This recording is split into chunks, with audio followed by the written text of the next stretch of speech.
Obama didn't wait to fill the Scalia seat in 2016, and neither should Trump wait to replace Ginsburg. Hello, this is Robert Romano, Vice President of Public Policy with Americans for Limited Government, dailytorch.com. Hit that subscribe button. Today we're going to be talking about the replacement of the late Ruth Bader Ginsburg on the Supreme Court. She's passed away, sadly, and that usually means that the president is going to nominate the replacement pretty quickly. And that's going to be no different with President Donald Trump, who's moving rapidly right now to replace Ginsburg on the court.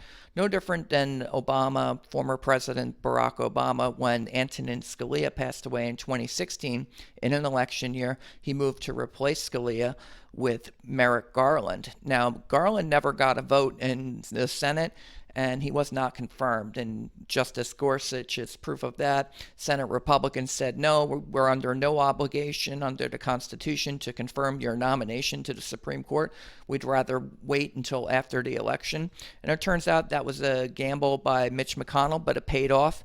Republicans kept the Senate. President Trump won the election, and they managed to get Gorsuch confirmed in 2017.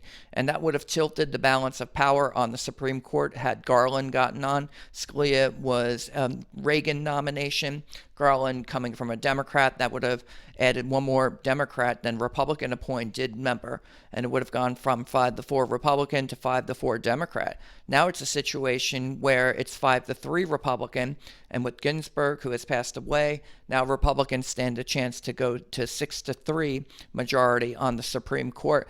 And so there's a lot at stake, but it just proves to you that elections do matter. And Obama knew this, and that's why in 2016 he was trying to move to replace Scalia with Merrick Garland, and it just didn't work out for them. But that doesn't mean that the Republicans or President Trump or Senate Majority Leader Mitch McConnell are under some sort of obligation now to wait until after the election when they have the votes right now. They have a majority in the Senate. President Trump is going to make his nomination very shortly, and there's no reason they couldn't get this done before the election. So let's take a look at this. The stage has already been set for President Trump to nominate the Ginsburg replacement, even though it's an election year. It was former President Obama who set that precedent. In February 16, when Antonin Scalia passed away, Obama nominated Garland a few weeks later in March of that year to replace him. And here's what he had to say at the time. Here's Barack Obama, March 16, 2016. To suggest that someone as qualified and respected as Merrick Garland doesn't even deserve a hearing, let alone an up or down vote, to join an institution as important as our Supreme Court, when 2/3 of Americans believe otherwise, that would be unprecedented. To suggest that someone who has served his country with honor and dignity, with a distinguished track record of delivering justice for the American people, might be treated, as one Republican leader stated, as a political piñata, that can't be right. Tomorrow, Judge Garland will travel to the Hill to begin meeting with senators one-on-one. I simply ask Republicans in the Senate to give him a fair hearing, and then an up or down vote.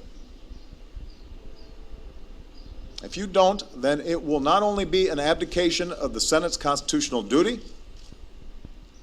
it will indicate a process for nominating and confirming judges that is beyond repair. It will mean everything is subject to the most partisan of politics. Everything. It will provoke an endless cycle of more tit for tat and make it increasingly possible for any president, Democrat or Republican, to carry out their constitutional function. The reputation of the Supreme Court will inevitably suffer. Faith in our justice system will inevitably suffer. And our democracy will ultimately suffer as well.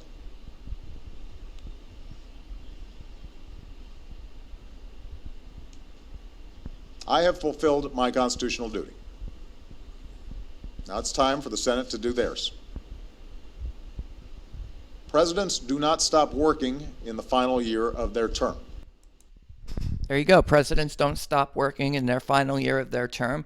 President Obama thought it was just fine to nominate Merrick Garland during an election year, and he expected the Senate to move on it. Now, the part he leaves out is that he didn't have a majority. In 2014, when the Democrats had an opportunity, when they still had the majority, they could have maintained their Senate majority. Instead, they lost 9 seats. And it went from 53-45 to 54-44 in favor of Republicans. And that's a tilting of power right there. And, Ruth Bader Ginsburg, she should have probably retired in 2014 when they still had the majority. But even if she wanted to retire after the Democrats lost the Senate, there would have been plenty of time for Obama to pick a nominee that the Republicans would have been willing to put in there. Instead, they didn't do that. And now, maybe it's because of ambition. Maybe Ruth Bader Ginsburg thought she was going to live forever. But sadly, that's not the case. And now Democrats have to kind of live with the consequences of that. But Republicans in the Senate were under no obligation to confirm Garland. And again, Justice Gorsuch is proof of that. Now, Obama went on a lot about how his nominee deserved a vote. Garland never got one. But there was nothing in Obama's speech about a duty for him to wait until after the election to fulfill his responsibility. Obama didn't wait. His constituents, frankly, they would have never accepted that, and nor should they have. Similarly, Republican voters, they expected the Senate Republicans to stand together and to block the Garland nomination because there was no obligation for them to confirm Garland at that time. And if voters had wanted a different outcome, they would have voted for Hillary Clinton. They would have given the Senate back to Democrats. Instead, Clinton lost, Trump won, and Republicans maintained a majority. And in 2018, Republicans picked up seats. They have more seats now than they did in 2017. Now they have 53 votes in the Senate. So why wouldn't President Trump move ahead and nominate his nominee and then have the Senate confirm it? It makes no sense. Now, at the time, in 2016, Americans for Limited Government President Rick Manning, he noted that it was Obama's constitutional role to make a nomination and the Senate's role to either confirm or reject it. Here's what he said. Quote, President Obama has exercised his constitutional prerogative to nominate someone to the late Antonin Scalia seat on the Supreme Court. Senate Leader McConnell and Senator Grassley are right to exercise the Senate's prerogative to not consider Obama's nominee during this election season. And so that's just the way the Constitution crumbles, basically. That's where everyone has an opportunity to exercise their powers.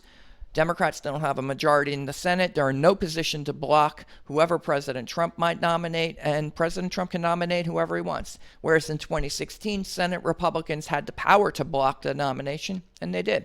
Now, in the same vein, President Donald Trump is looking to replace Ginsburg, and that's exactly what Republicans expect at GOP. We were put in this position of power and importance to make decisions for the people who so proudly elected us, the most important of which has long been considered the selection of United States Supreme Court justices. We have this obligation without delay. So President Trump, he sees his role very clearly. He's going to make a nomination, as well he should. When you are in power, you take the chance that you have to reshape the country. And make no mistake, if Democrats had won the Senate majority in 2014, they would have jammed Garland in there. Scalia would have been replaced with a Democrat. And instead, they lost 9 seats, and that's the way it goes. In truth, the last opportunity for Democrats to have filled the Ginsburg seat might have been in 2014, and she was already 81 at that point. What was she waiting for? She should have retired when she had the chance, right before Democrats lost the Senate.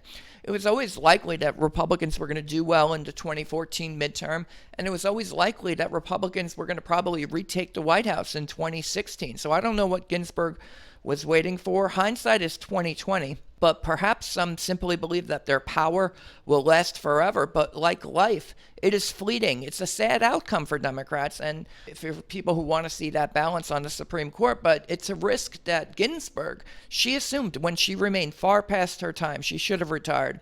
And I'll leave you with the close here. Now the stakes are even higher than they were in 2016 when Republicans risked losing a slim 5-4 majority. After more than a generation, this is President Trump and Senate Majority Leader Mitch McConnell's opportunity to now tip the scales, building a potential 6-3 majority of justices appointed by Republican presidents. They're going to take that chance. They got to. That's what their voters expect them to do.